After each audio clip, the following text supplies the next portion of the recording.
आज हम विष्णु भगत राजा अम्बरीश की कथा पढ़ेंगे, जो बहुत ही दयालु और विष्णु भगत था। उसकी पत्नी भी बड़ी पतिव्रता थी। दोनों पति पत्नी ने 1 साल की 24 एकादशी की। फिर उन्होंने उनका पारण करना चाहते थे, तो उन्होंने बहुत से वस्त्र दान किए और बहुत गोए दान किए और आदर सहित ब्राह्मणों को भोजन करवाया। यह सब कर चुकने के बाद राजा पारण करना चाहते ही थे कि ऋषि दुर्वासा आ गए, अपने शिष्यों सहित पधारे।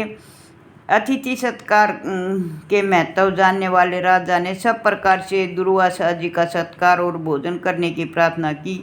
ऋषि भोजन करना स्वीकार किया और उन्होंने कहा, पहले हम यमुना जी के पर स्नान करके आते हैं। वे यमुना पर स्नान करने चले गए। द्वादशी तिथि लगने में केवल 1 घड़ी बाकी थी। द्वादशी में पारायण न होने के कारण व्रत भंग हो सकता था। राजा धर्म संकट में पड़ गए। उन्होंने ब्राह्मणों को भोजन करवाया और हरि भगत राजा ने श्री हरि का चरणाव्रत लेकर पारायण किया और भोजन कराने के लिए दुर्वासा जी का इंतजार करने लगे। दुर्वासा जी अपनी नित्य कर्मों से निवृत्त होकर राज मंदिर में लौटे और अपने तपोबल से राजा के पारायण में कर लेने की बात जानकर अत्यंत क्रोधित होकर तोरी चढ़ा ली और राजा हाथ जोड़े खड़े थे। तो उन्होंने कहा, हे राजा, तू अपने धनमद से अंधा है और अधम राजा की दृष्टा तो देखो। धर्म का निरादर कर ये अपने आप को विष्णु का भगत समझता है और अपने आप को ईश्वर मानता है। मुझे अतिथि को निमंत्रण देकर पहले भोजन किया, मुझे भोजन कराए बगैर स्वयं भोजन कर लिया, इसे मैं अभी फल चखाता हूँ। ये कहकर दुर्वासा जी ने अपनी जटाओं में से एक बाल उखाड़ा और पृथ्वी पर फेंक दिया। उसे तत्काल एक भयानक राक्षसी उत्पन्न हो गई। वह राजा की तरफ दौड़ी तो राजा ने विष्णु भगवान से प्रार्थना की, रक्षा करिए, हे भगवान रक्षा करिए। तभी विष्णु भगवान ने अपना चक्कर छोड़ दिया तो चक्कर ने उसको राक्षसी को वहीं पर भस्म कर दिया। परंतु भगवान जिसको पहले ही अपने सेवक की रक्षा के लिए नियुक्त कर रखा था, सुदर्शन चक्कर ने उस राक्षसी को तो भस्म कर दिया और कुपित सर्प को भस्म कर सुदर्शन इसी से भी शांत नहीं हुआ। वह भगत द्रोही श्री दुर्वासा जी की खबर लेने के लिए उसके पीछे पीछे चल पड़ा और 10 दिशाओं में, 14 भवनों में, पाताल में, पृथ्वी पर, समुद्र में, आकाश में, लोकपाल, सूर, सुरेंद्र, ब्रह्मा, शिव सबके समीप गए, परंतु किसी ने भी दुर्वासा को ठहरने के लिए जगह नहीं दी। किसी ने भी उसे आश्रय और अभेदान नहीं दिया। वे दौड़ते दौड़ते हैरान होकर बहुत दुखी हुए। तब भगवान शिव जी ने उन्हें बैंकट जाकर श्री भगवान के पास जाने का परामर्श दिया। बेचारे बैंक उठ गए। भगवान श्री विष्णु के चरणों में जाकर गिड़गिड़ाए और बोले, हे प्रभु, मैंने आपके प्रभाव को न जानकर आपके भगत का अपमान कर दिया। मुझे इस अपराध से छुटाए।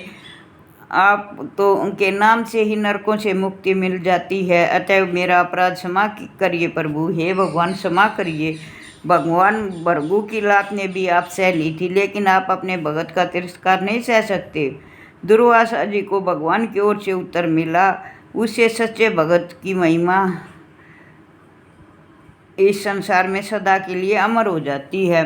हे ब्रह्मांड, हे भगत के अधीन तब विष्णु ने कहा, मैं भगत के अधीन हूँ, मैं स्वतंत्र नहीं हूँ। मुझे भगत बहुत प्रिय हैं। मेरे हृदय पर उनका पूर्ण अधिकार है। जिसको मुझ में ही परम गति माना है, उन अपने भक्तों और साधुओं को मैं अपनी आत्मा मानता हूँ। जो भगत मेरे लिए अपनी स्त्री, पुत्र, घर परिवार, धन, प्राण, इहलोक परलोक सबको त्याग कर केवल मेरा ही आश्रय लेते हैं, मैं उसे कैसे छोड़ सकता हूँ।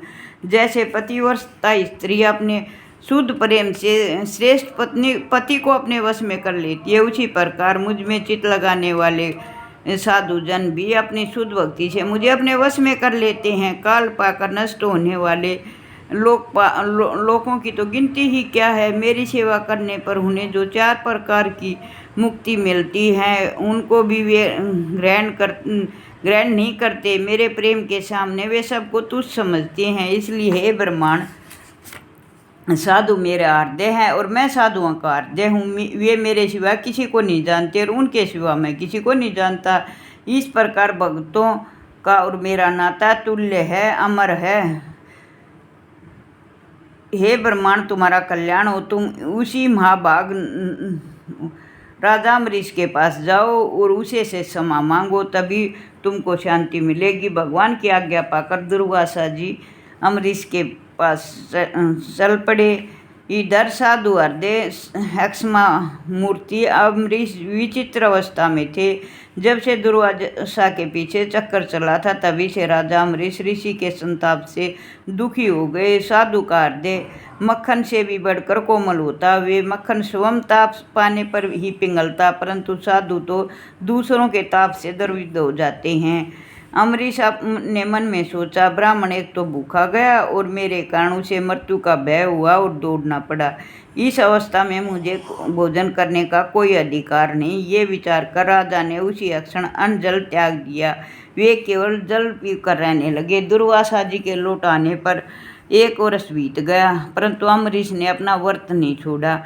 वो 1 साल तक जल पीकर ही जीवित रहे। राजा तब तक केवल जल पर ही रहे। दुर्वासा जी के आते ही दुर्वासा जी ने राजा के चरण पकड़ लिए। राजा को बड़ा संकोच हुआ और ब्राह्मण को संकट में पड़े जानकर राजा का संताप और भी बढ़ गया। उन्होंने बड़ी विनय के साथ वाणी से सुदर्शन चक्र से स्तुति की, हे भगवान शांत हो। हे विष्णु भगवान, अपने क्रोध को शांत कीजिए प्रभु। तो सुदर्शन चक्र शांत हुआ। तब दुर्वासा जी ने आशीर्वाद दिया उनको, हो आज मैंने भगवान के दासों का महत्व देख लिया। मैंने तुम्हारा इतना अपराध किया तो भी तुमने मेरा कल्याण करने की चेष्टा की। जिन लोगों ने भगत वत्सल्य भगवान को अपने वश में कर लिया हो, उनके लिए कोई भी कार्य दुष्कर नहीं होता, कोई भी चीज़ उनके लिए दुश्वार नहीं होती। जिनके नाम मात्र से मनुष्य पापों से छूट जाता है, श्री हरिदास के लिए कोई भी कार्य करना शेष नहीं रह जाता। हे राजन, तुम बड़े दयालु हो। तुमने मेरे प्रति बड़ी दया की है, मेरे अपराधों को क्षमा किया है, तुमने मेरे प्राण बचाए हैं। ऋषि के इन वाक्यों से अम्बरीश के मन में कोई अभिमान नहीं हुआ। जगत में अपनी जरा सी झूठी बड़ाई सुनकर भी लोग फूले नहीं समाते, परंतु अम्बरीश सच्ची बातें सुनकर भी यही सोचा कि भगवान की यही कृपा है। जो सच्चे भगत होते हैं, सुंदर लक्षण अपकार करने वाले का भी उपकार करते हैं, दुख देने वालों को भी सुख पहुंचाते हैं और कांटा चुभाने वालों को भी कोमल कुसुम देना चाहते हैं, मारने वालों को भी बचाना चाहते हैं। राजा बड़े आदर से दुर्वासा जी के चरणों को धोआया, आदर पूर्वक भोजन करवाया और उसके चले जाने के बाद ब्राह्मणों को भोजन करवाया। फिर बचे हुए अन्न को प्रसाद रूप में ग्रहण कराया। इसी प्रकार राजा अम्बरीश अपने समस्त जीवन में भक्ति में लगे रहे। अंत में अपने पुत्रों को राज्य सौंपकर और वासुदेव में मन लगाकर वन में चले गए। अंत में वे गोलोक धाम को गए, उनको मुक्ति मिली।